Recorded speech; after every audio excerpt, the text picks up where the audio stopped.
Olá, amigos do portal tvprefeito.com. Com a presença do ator e humorista Renato Aragão, o Didi, o governador Cláudio Castro acabou de lançar aqui no Palácio Guanabara, ao lado da secretária estadual de Cultura, Daniele Barros, e do secretário de Comunicação, Igor Marques, a campanha publicitária Um Gigante da Cultura, que celebra a marca histórica de 1 bilhão de investimentos.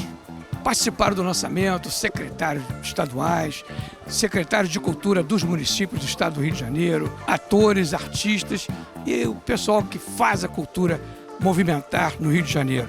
Na sequência, o governador deu uma entrevista coletiva. Nós também entrevistamos a secretária de Cultura do estado, Daniele Barros. O que eu acho que é super importante a gente dizer, numa entrevista que a gente dá no final dessa exposição, dessa campanha, é que a gente só é gigante porque a gente chegou nos 92 municípios do estado do Rio de Janeiro. Era impossível ser gigante se nós tivéssemos um olhar reduzido somente para um território ou somente para uma linguagem artística. A arte é plural, a arte é diversa, a arte é para todo mundo e ela precisa acontecer em todos os lugares. Quando o estado do Rio de Janeiro, através do governador Cláudio Castro, entendeu isso, nós fomos nos fortalecendo e crescendo. Então hoje é possível dizer, a cultura do estado do Rio de Janeiro, o estado do Rio de Janeiro é um gigante da cultura. Cultura é uma escolha, né? Cultura ela é decisão. Você não tem dinheiro carimbado, mas eu falava isso, eu lembro na eleição de 18 ainda, quando eu era vice, que não dá para você separar educação, esporte, cultura. Eles fazem parte de um sistema, né? Um sistema da macroeducação, um sistema de lazer, um sistema de ensino. Muitas escolas hoje que funcionam bem são escolas vocacionadas, muitas para o esporte, outras para a cultura, outras para a tecnologia. E são situações que a gente tem que investir, se não botar dinheiro não dá resultado. E o Rio a gente vê grandes artistas querendo voltar para cá, eventos lotados sempre. Agora, ano passado o show da Madonna lotado, esse ano o show da Lady Gaga. Mas a gente teve a Taylor Swift que lotou 3 dias, o Coldplay que lotou 3 dias. Isso não é à toa. Isso esse clima do estado de cultura, de entretenimento, não adianta só para os grandes. Ele tem que acontecer no dia a dia.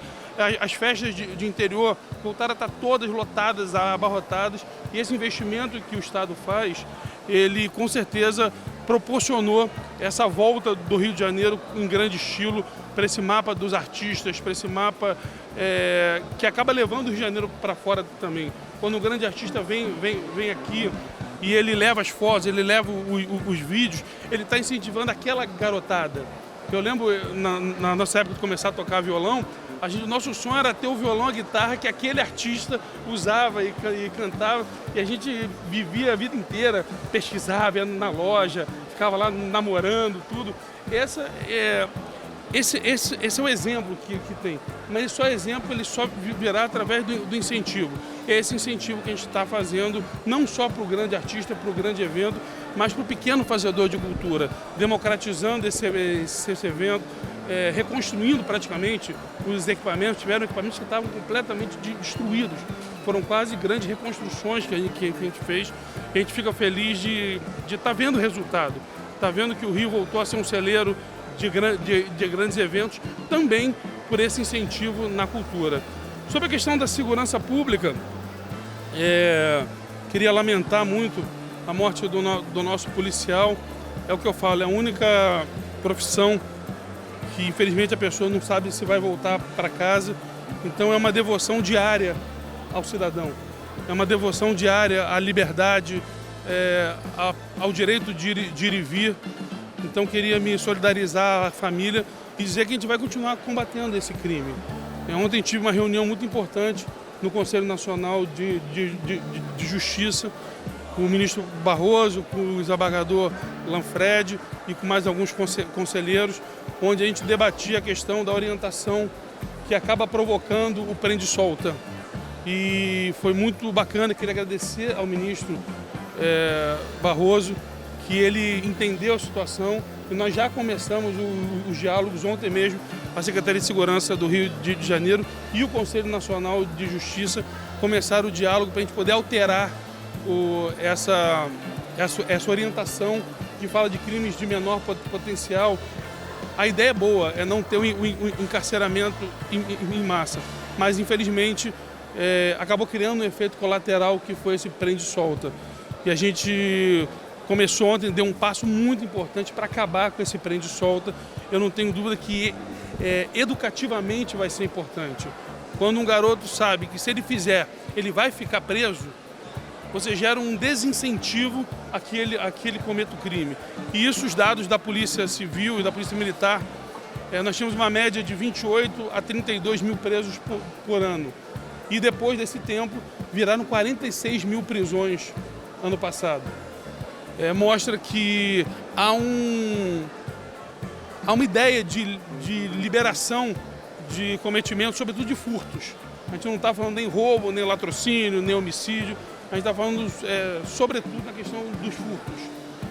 E isso, com certeza, vai melhorar o turismo, vai melhorar o desenvolvimento econômico, vai melhorar a sensação de segurança do Rio de Janeiro. Se antigamente, quando a pessoa tinha a sua carteira furtada, era um desespero, hoje é o celular. Que a pessoa geralmente tem tudo dentro do celular. Isso gera um clima de insegurança pública que a gente tem que combater ele. Os dados estão melhorando, mas nós temos a consciência de que dado não é tudo.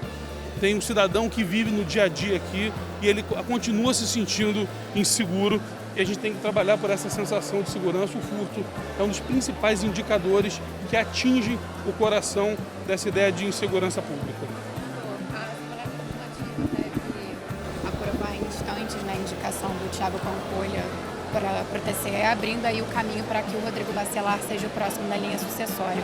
Diante disso, eu queria perguntar se o senhor tem realmente intenção de deixar o governo do Estado ainda esse ano e, se não, com quais cenários o senhor está trabalhando para 2026 e também, diante disso, te perguntar como que estão as conversas com os outros partidos para montar essa coligação. O seu secretário, Washington Reis, tem se colocado também como um candidato que poderia afastar o MDB e essa escolha do Bacelar também estaria desagradando alguns políticos correligionários do senhor, do PL, próximos ao núcleo bolsonarista.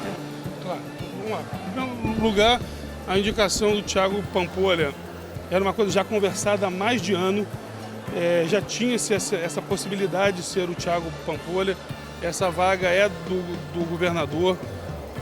A gente, é óbvio, ninguém aqui é bobo e sabe que tem uma questão política envolvida nisso. O meu afastamento com o Thiago acabou afastando ele da questão de ser o meu candidato. Eu sempre disse que eu tinha 2 ou 3 ou 4. Eu tinha o Rodrigo, eu tinha o Thiago, eu tinha o Luizinho, que hoje é líder do Progressistas na Câmara Federal e que não tem desejo de ser candidato. O Washington Reis, uma vez resolvido o problema dele, sempre seria uma pessoa que a gente olharia com muito carinho. Inclusive o senador Flávio Bolsonaro já falou alguma vez que seria o preferido dele. E eu também já disse que eu acho que hoje quem reúne as melhores condições para dar continuidade ao trabalho que a gente está fazendo é o Rodrigo Bacelar. Acho que o Thiago será um grande ganho, diferente de a gente ver no Brasil aí, pessoal indicando parente, indicando esposa, indicando. Aqui no Rio de Janeiro eu indiquei um político experiente, 3 mandatos de deputado estadual, vice-governador, secretário 2 vezes de pasta. Eu acho que o TCE, por causa do afastamento dos conselheiros, acabou virando uma corte de contas um pouco descolado da realidade do dia a dia da gestão. Então mandaram um político, era uma possibilidade grande para que a gente voltasse a ter uma corte mais humana, mais compreensiva, que inclusive é a ideia do legislador constitucional, quando ele fala em 4 do legislativo e 3 vindo do executivo, sendo 2 técnicos só, ele quer dar às cortes de conta o equilíbrio das cortes de conta, essa visão real do mundo real, da vida como ela é. E esse Tribunal de Contas, ele ficou descolado dessa realidade, virou extremamente punitivo, virou um tribunal que atrapalhou durante um tempo o desenvolvimento econômico do Estado, o desenvolvimento social, até quando bloqueou situações. A gente teve aqui no caso do Maracanã uma suspensão na véspera do edital. que acaba com tudo que a gente está construindo de ambiente jurídico, ambiente de negócios. Então, acho que agora, com a ida do Thiago, a gente ganha no Tribunal de Contas, começa o processo de pacificação. Nosso líder maior, que é o presidente Bolsonaro, já deixou claro que para o nosso partido, o PL, as eleições principais na próxima eleição são a de Senado. Então eu vou ao encontro do que o presidente fala quando a gente começa a pegar essa base aliada e botar todos eles juntos no projeto.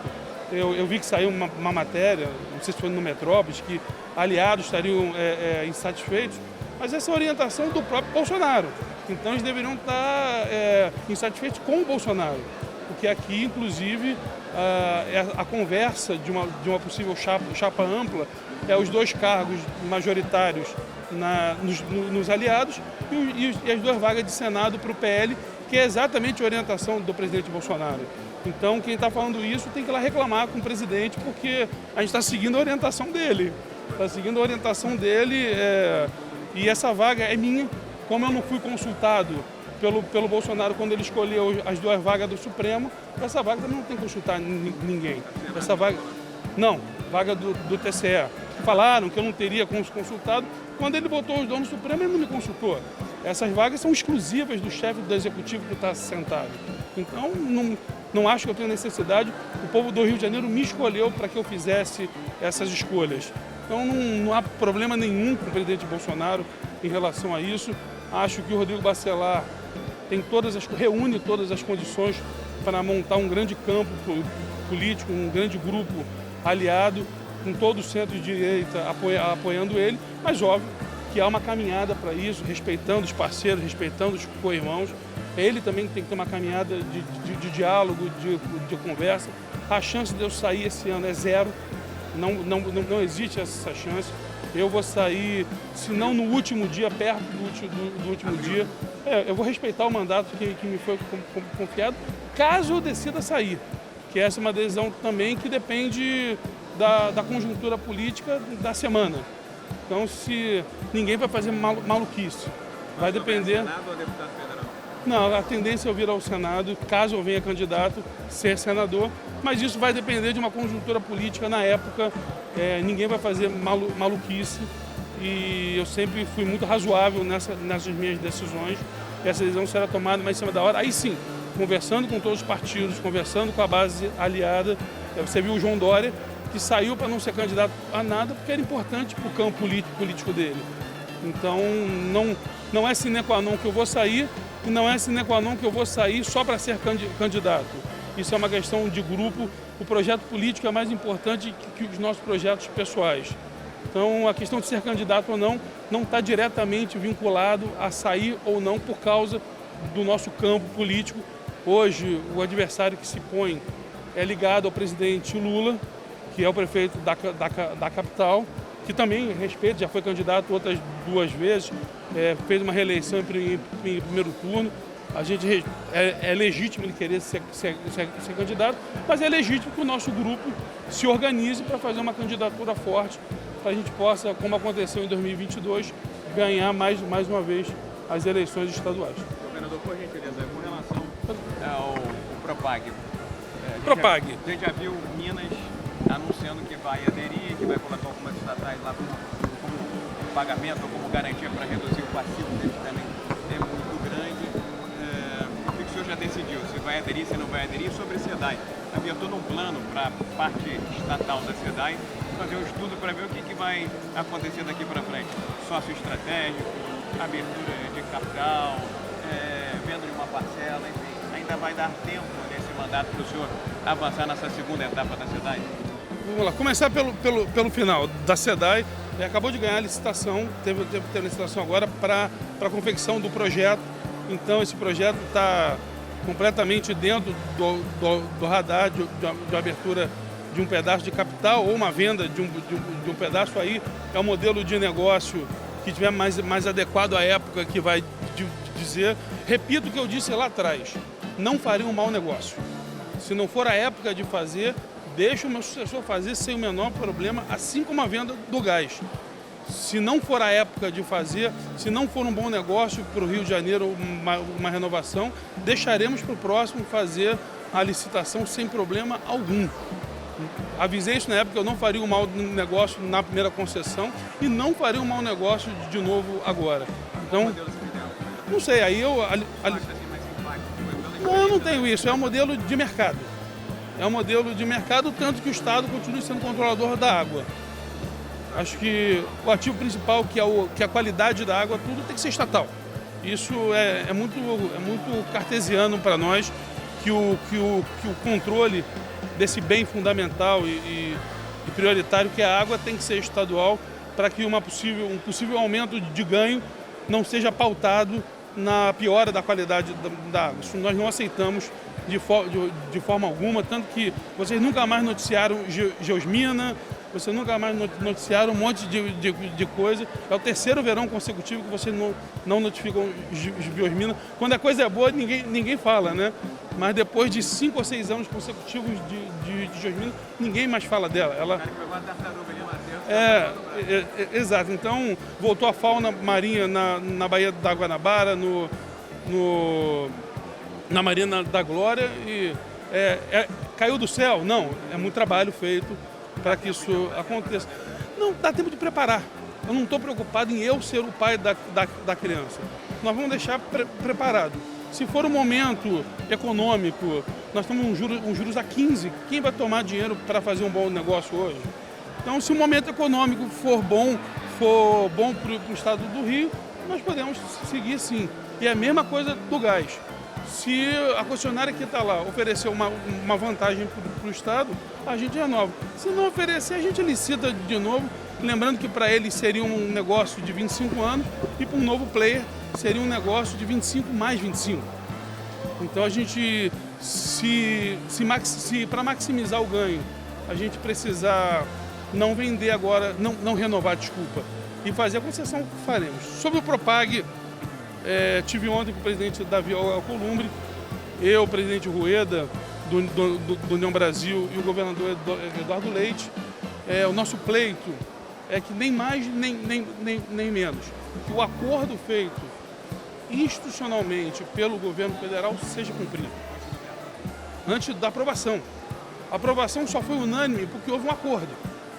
Inclusive, nós queríamos muito mais. Na fase da Câmara, eu parecia funcionário do Tesouro Nacional, de tanto que eu não deixei os deputados botarem mais coisas, porque aquilo não era o acordo. Então a gente respeitou 100% o acordo, não atinge o primário, não prejudica o fluxo de caixa da União.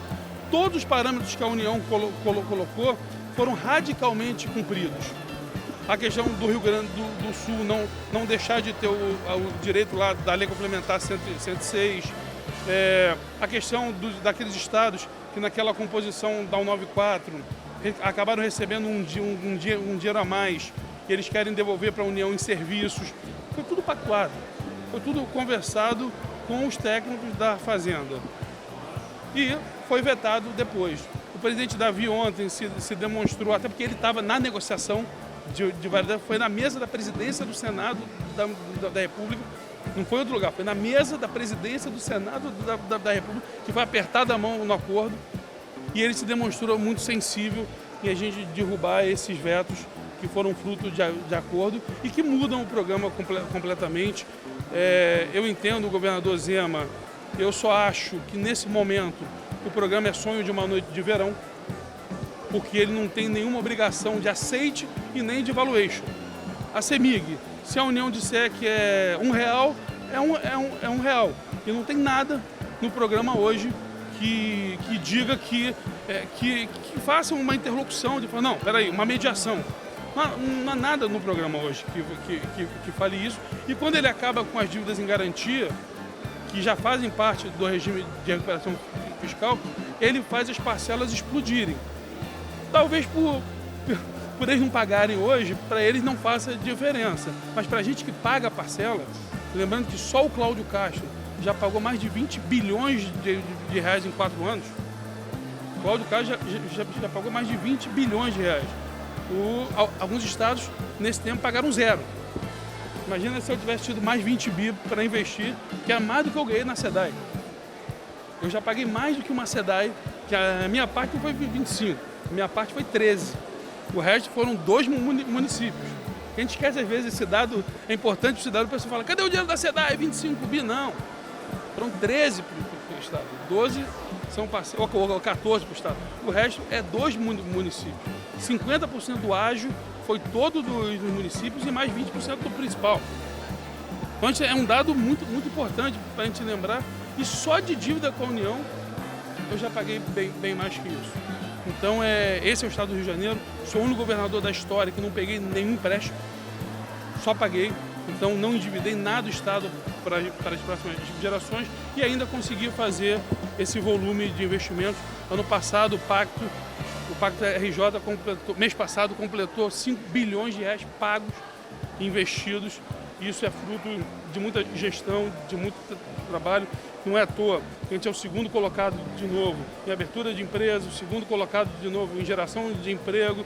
Nós somos o segundo colocado em governança digital, o primeiro em turismo, primeiro em petróleo, enfim, minha ladainha de sempre que vocês já sabem. Desculpa, eu não entendi isso. Perda com a receita de petróleo, uma vez que o petróleo está baixo e depende muito de participação especial em royalties.